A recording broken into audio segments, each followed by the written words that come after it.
comtesse à l'hôpital où vous avez besoin d'argent pour sauver une vie. Vous allez comprendre qu'il y a silence.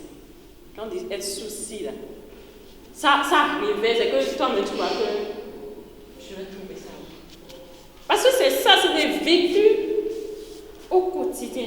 J'ai eu la chance, je vais parler de chance, oui, de vivre deux situations.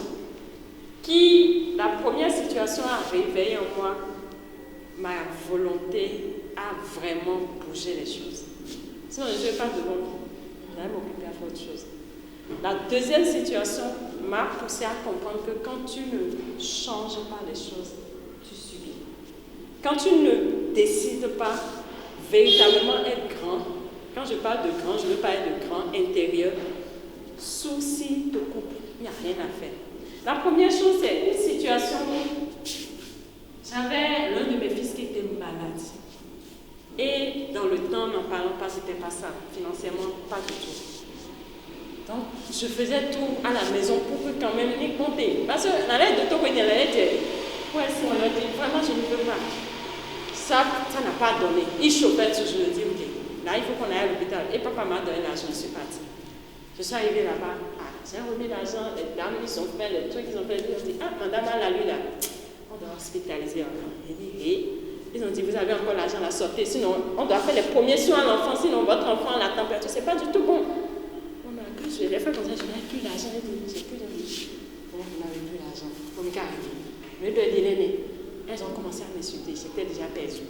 Et comme c'était un bébé, dans le temps, j'ai dit, qu'est-ce que je vais faire? J'ai commencé à réfléchir. J'étais déjà sous l'assise et que j'étais déjà chamboulée. Qu'est-ce qu'il faut faire? J'ai pensé automatiquement à mon mari, j'ai dit, moi et mon papa, il m'a aidé.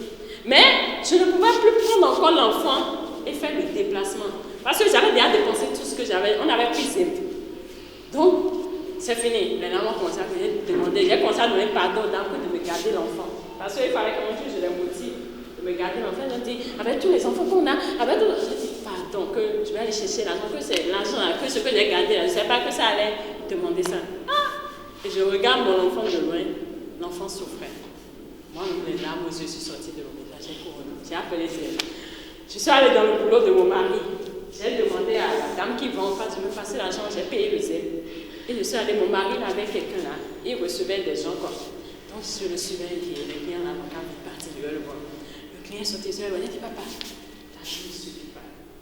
Le jour là, il met la main dans la poche, il sort, il y avait rien dans sa poche. Il dit, l'argent n'a pas suffi. Il dit, vous n'avez pas pitié de moi. Quand il a dit ça, vous ne pouvez pas comprendre. Quand il a dit ça, je ne sais pas si c'est que quand il a dit ça le jour-là, dans son boulot, il dit qu'il n'avait pas pitié. Le jour-là, je me suis sentie véritablement sous la cime. C'est là que j'ai vu que, c'est fini. Et encore, je me suis mise encore à pleurer. Parce que souvent, nous les femmes, c'est ça. Et mon situation, je me suis mise à pleurer, je me suis dit, comment? Il dit, mais attends, je vais voir ce que je vais faire. Et il a commencé à faire cette jaja. Donc je devais m'asseoir pour qu'il se débrouille pour trouver l'argent. J'ai regardé, j'ai dit, pourquoi? C'est ça en réalité. Je me suis dit, mais pourquoi? Alors, automatiquement, j'ai commencé à faire le point de ma vie juste là. J'ai eu diplôme, j'ai dit, mais pourquoi ça? Qu'est-ce qui ne va pas? Pourquoi je dois subir ça?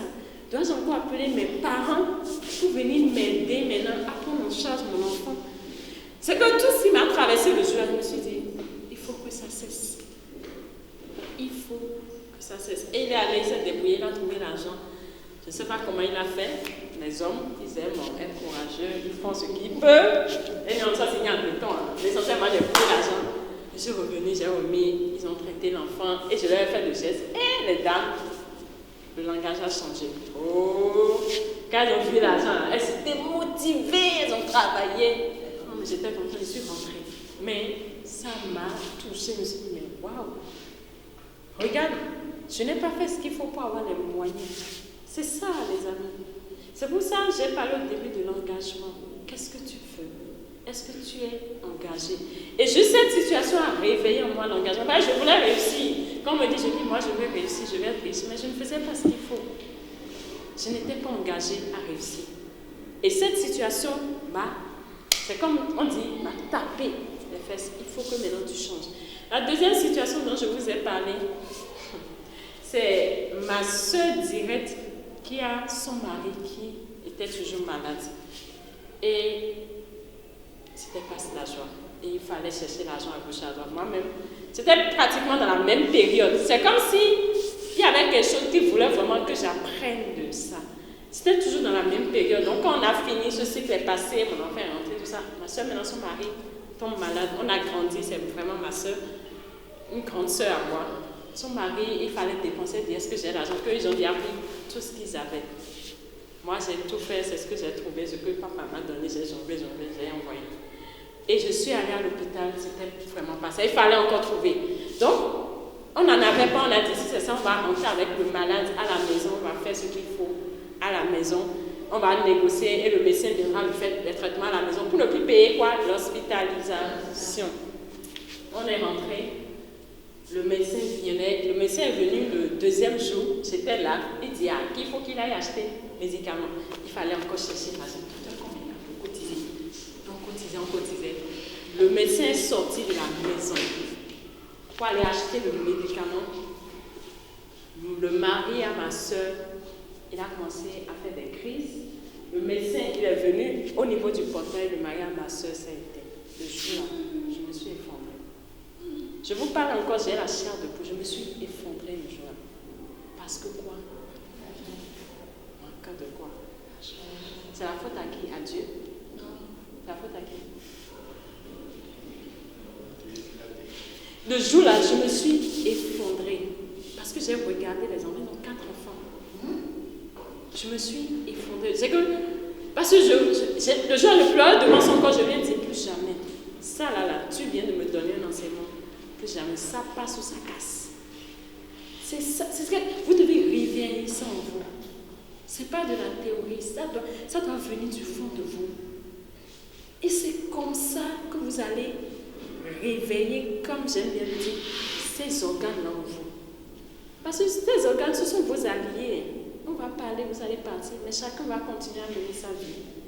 Mais vos meilleurs alliés, vos meilleurs associés, là, c'est chaque partie de votre corps. C'est eux qui vivent au quotidien ce que vous vivez. Monsieur parle de la longévité, Dieu sait ce qu'il vit. Donc c'est chaque organe de lui qui sait ce qu'ils sont en train de vivre. Donc en réalité, ce sont tes associés, chacun ses associés comme ça. Donc c'est mieux, tu commences à comprendre ça. Tu les utilises pour que vous soyez quoi? Une armée que rien ne peut déstabiliser.